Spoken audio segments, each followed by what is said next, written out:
Dimulai dari SDM-nya yang tidak membuang sampah sembarangan. Aduh, kapan sih Indonesia kayak gini? Lalu nggak ada ormas-ormasan, nggak ada tukang palak, tukang parkir di lahan seluas ini, nggak ada premanismenya yang mengaku tuan tanah di sini, terus mintain duit. Ramah buat anak-anak karena banyak spot free buat taman bermain gitu guys. Masuk terus, tapi jalan rusak seperti dipelihara, seolah kehancuran adalah program tahunan. Jangan-jangan uang-uang itu masuk kantong kalian sendiri. Kami bukan bodoh, kami cuma muak dibohongi. Uang itu bukan uang kalian, itu uang rakyat. Dan rakyat berhak tahu kemana uang-uang itu. Tolong segera dijawab. Jangan iri dulu, Malaysia kini tinggal selangkah lagi menyandang status negara maju. Lagi. Halo, hai, assalamualaikum warahmatullahi wabarakatuh. Berjumpa lagi dengan saya, Hai Merbat TV. Oke, apa kabar hari ini? Mudah-mudahan kabar daripada teman-teman semuanya. Semoga kabarnya sehat selalu, berkah umurnya, dan selalu dipermudah segala urusannya oleh Allah. Amin, amin ya rabbal alamin. Oke teman-teman, di sini sebuah video yang dimana para TKI, para pelancong Indonesia itu mengakui bahwa ketika berada di Malaysia, mereka itu mengakui kebanyakan iri dengan ke Malaysia, dengan kemakmuran Malaysia, dengan kebijakan-kebijakan pemimpinnya terhadap rakyatnya. Mereka iri teman-teman ya, karena tidak sama dengan apa yang dirasakan oleh warga Indonesia di negaranya sendiri teman-teman ya. Seperti videonya, karena hal ini kenapa Indonesia perlu belajar dari Malaysia teman-teman. Oke, seperti videonya, jom kita simak bersama-sama, let's go. Gila, negara ini benar-benar bikin gua ngiri deh. Kalian baca tuh. Ngirah negara ini benar-benar saya bikin iri deh. Malaka sayang rakyat. Aduh, Malaka romantisnya. sayang Mana rakyat. mungkin tulisannya pemerintah sayang rakyat, apalagi Prabowo sayang rakyat. Atau mungkin pas pemilu kepikiran buat baliho kayak gini dengan muka pejabat. Hahaha. Jadi gue lagi ada di Stadion Tun Fatimah buat lagi 10.000 langkah. Di Malaka, di Stadion Tun Halimah. Oke. Dan ini tuh betul sediain fasilitas yang nggak main-main ya. Penataannya bagus, fasilitasnya juga, dan itu free. Dan bebas sampah ya. Udahlah, gue lari dulu ke negara tetangga. Habis diusir sama tukang kebun yang minta dipilih 2 tahun lalu. Walaupun gak ikut milih, kena dampaknya juga. Sesayang itu loh negara orang sama rakyatnya. Itu pun masih banyak yang komplain dan protes. Memang lah ya, gak 100% sempurna. Ada juga sih yang korupsi, ada penjahatnya. Ya tapi gak sebanyak di Indonesia. Di sini orang takut buat berbuat jahat. Hukumannya gak main-main. Dan hukumannya tuh gak lihat lu siapa. Dan sekali lagi hukumannya tuh dijalankan. Jadi mana ada adegan Kapolri sama jaksa berpelukan, unjuk gigi nyindir rakyat kalau mereka bakal terus saling melindungi, menyayangi sepenuh hati, asik. Lagian ada Bayangkan loh teman, yang nangkap korupsi dengan yang menangkap korupsi, kan ada dua kebijakan di Indonesia, ada jaksa, ada polisi. Ini saling berserang-serangan teman, karena dianggap sebagai ladang korupsi dua-duanya. Bagaimana kalau hukum sudah dikuasai oleh orang-orang yang suka korupsi? Ya, tentunya Indonesia tidak bakalan baik-baik saja, teman. Seharusnya yang jadi pemimpin seperti itu adalah orang yang bersih dari korupsi. Itu. Kenapa Indonesia gak maju-maju? Ya, jaksanya saja korupsi, teman. Ya, nangkap korupsi itu juga korupsi. Gila. aja, kan cuma penjahat yang saling suprot. Udah capek banget lihat drama, mending menyehatkan mental dan fisik dulu gak sih? Kan Iya, abis diusir ya, mari kita nikmati proses terlantar di negara orang yang estetik ini. Dimulai dari SDM-nya yang tidak membuang sampah sembarangan. Aduh, kapan sih Indonesia kayak gini? Lalu nggak ada ormas-ormasan, nggak ada tukang palak, tukang parkir di lahan seluas ini, nggak ada premanismenya yang mengaku tuan tanah di sini, terus mintain duit. Ramah buat anak-anak karena banyak spot free buat taman bermain gitu guys. Udara bersih dan sehat karena minim polusi. Untung kalian nggak tahu gue jalan sama siapa di sini. Dah lah. Yang jelas di sini banyak banget sarana dan dimanfaatkan banget, kayak toiletnya juga gratis. Pantas aja orang luar negeri awet muda ya, karena nggak banyak pikiran. Di Konoha udahlah gaji kecil, biaya hidup besar, tambah tekanan dari pemerintah. Aduh, nyakitin.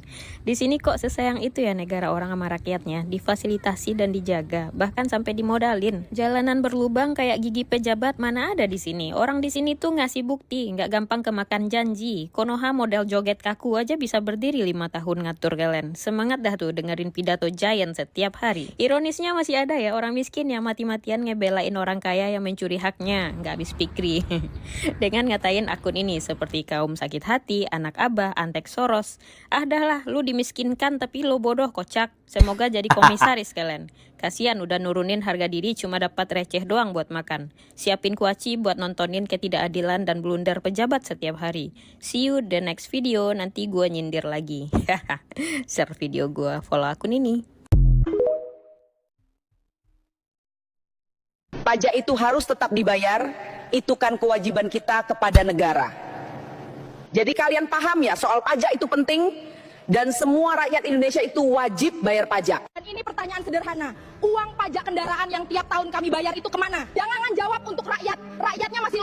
Teman-teman, jujur deh buat teman-teman dari Indonesia atau Malaysia. Gimana rasanya punya jalan seperti ini, rusak seperti ini, teman-teman. Padahal kami sebagai warga negara Indonesia itu taat bayar pajak.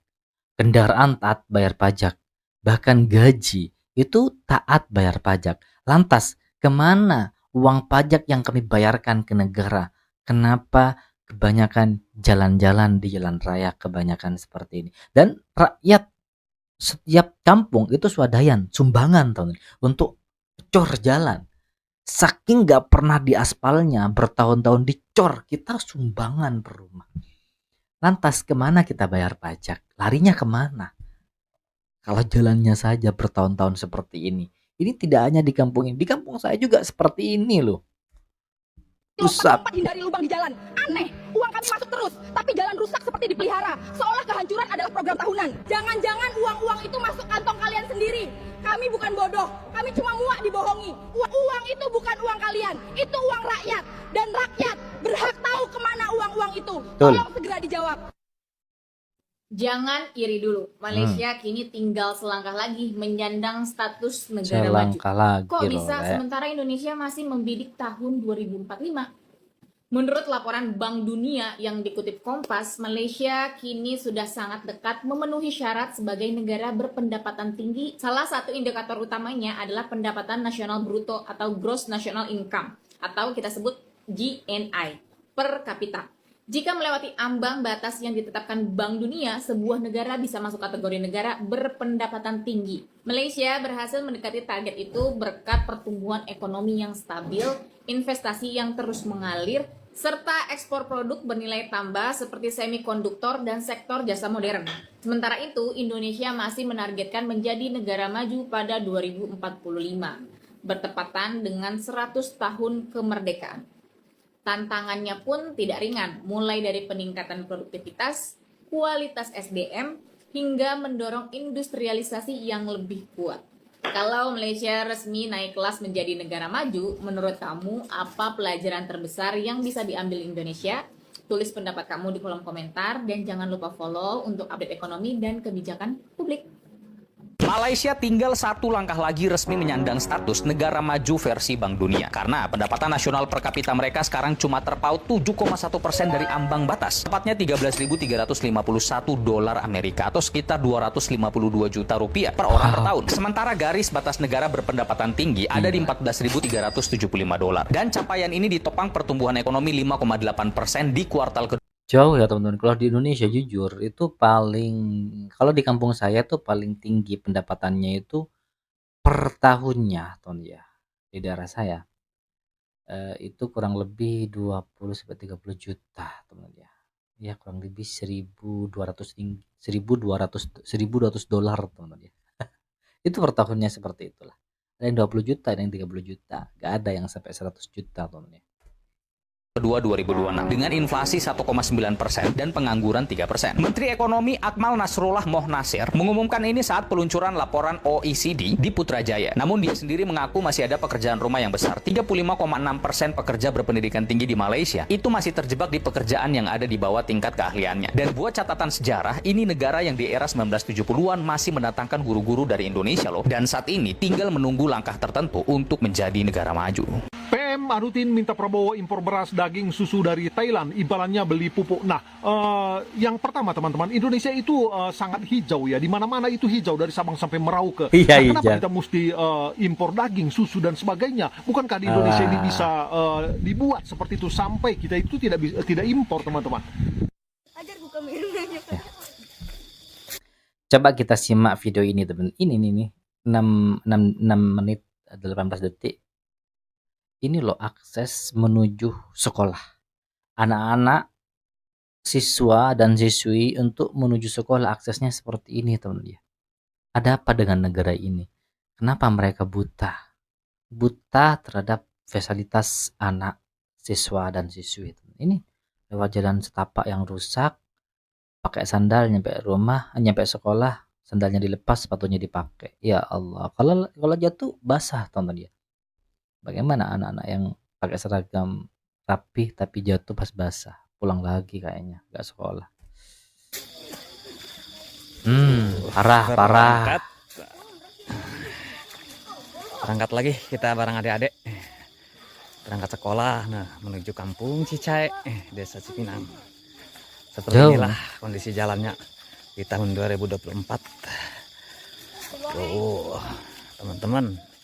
Soalnya kan kemarin banyak yang bilang katanya ini menjalan ke kebun, jalan kemana. Padahal di sana nah, ini menuju sekolahan anak-anak noh.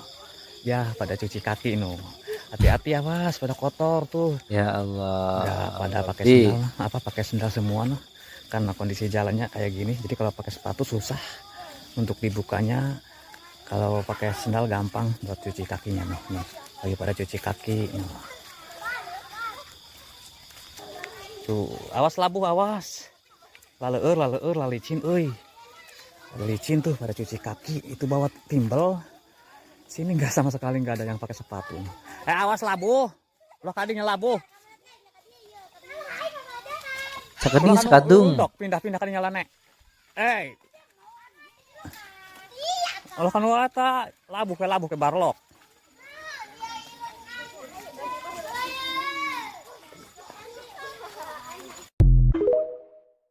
Parah lah negara ini. Nih. Lihat teman-teman ya. Dan ini juga videonya, lihat video selanjutnya. Ini aksesnya luar biasa, mengerikan teman. Akses menuju sekolah. Dengan pemerintah melakukan program-program nggak jelas teman-teman ya. Padahal masih banyak yang lebih penting daripada program isi perut.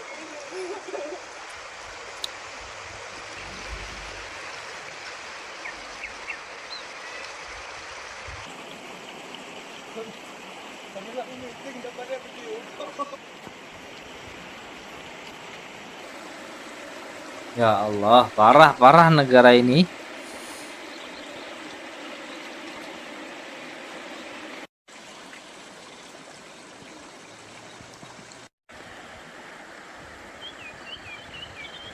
Ini kan untung airnya kecil nih, nggak terus terlalu takut. Tapi kalau besarnya yang gitu Pak, nggak berani kita Pak. Itu jembatannya panjang, tinggi lagi. Nah, apa sebelumnya ini sudah mengadukan kepada pemerintah daerah? Sudah sih Pak, tapi kayaknya nggak dianukan, disegerakan. Padahal ini kan banyak masyarakat yang membutuhkan. Ini kan di sini juga ada Polindes. Banyak orang sakit tuh Pak. Sebagian harus keliling dulu ke kota.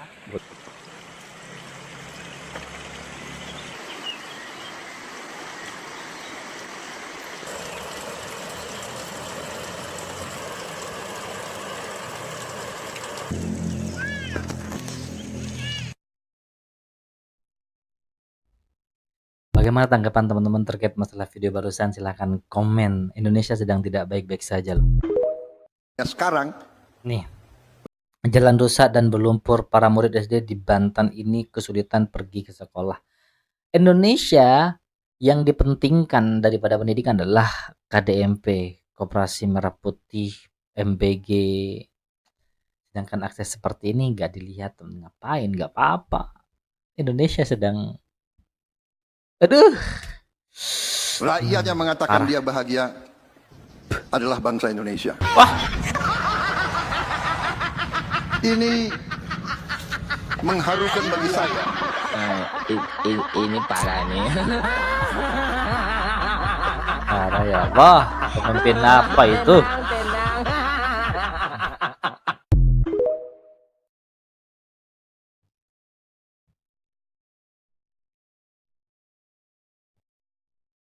Ini kasihan adiknya ya. Kalau menurut pendapat saya, Waduh, pria asal Aceh ini sebut Prabowo dan Gibran layak untuk dinepalkan. Prabowo orangnya gablok, Pokoknya dinepalkan saja katanya. Dari Prabowo sampai ke Gibran juga ke kabinet-kabinetnya lebih bagus dinepalkan aja semua. Karena kalau diganti ataupun dirombak dengan yang lain, namun tetap Prabowo yang memberi perintah, itu tetap sama.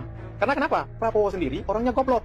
Jadi lebih bagus dinepalkan semua, baru ada perubahan. Pertamina, listrik, Telkomsel, itu semua perusahaan negara yang dikelola BUMN. Tidak ada yang utang, tapi semuanya rugi. Kalau nggak ada yang utang, kenapa bisa rugi? Lalu selama ini keuntungannya siapa yang menikmati? Apakah selalu dikorupsi? Coba kalian jawab. Guys, lihat nih lalu lintas di Malaysia sebagus apa. Kalian lihat ini, kalau yang mau belok ke sana ya jalurnya di sini. Yang di sini kosong nih, kalian lihat semua. Di sini ya kosong buat yang lurus. Kalau di Indonesia ini dari sini bisa langsung ke sini, nggak ikut jalur mereka. Contohnya kayak gini ya, kalian lihat lagi nih. Ini kalau yang mau lurus ya lewat jalur kiri, kalau mau kanan ya lewat kanan. Nggak ada tuh yang dari kiri tiba-tiba langsung kanan gitu nyewot. Tapi nggak apa-apa lah, yang penting Indonesia punya MBG. Lihat nih di Timor Leste, Indonesia bisa nggak kayak mereka? Bisa banget. Tapi pejabat kita ntar yang kelaparan sob, karena nggak ada duit yang bisa dikorupsi. Selamat datang di negeri dagelan. Gimana nggak dagelan? Tiap hari disuguhin berita korupsi. Bener kata Tetes Tuang, nggak melu nyoblos. Tapi melu mumet ini yang ada sob. Tapi asing nggak bakal mau invest di Indonesia. Kayak Elon Musk batal, Apple invest di Vietnam lebih banyak. Alasannya? Bukan hukum kita, tapi penegakan hukum kita. Kalau gue udah tiba-tiba invest 10 triliun untuk buka pabrik, buka lapangan pekerjaan di Indonesia, tiba-tiba aturan berubah, tiba-tiba mereka dijegal gitu. Mereka harus jagain investment mereka dong. Tapi banyak juga kan, Pak Jokowi kan juga dekat dengan investor asing. Banyak, tapi kalau dibandingin sama negara lain, itu dikit banget. Singapura itu 30% FDI itu GDP. Indonesia berapa? 6%? 6. GDP 6. Sangat amat rendah. Padahal Indonesia dilihat sebagai negara yang bakal growing gila-gilaan, jadi negara kekuat keempat di dunia gitu. Kok asing nggak mau invest gitu?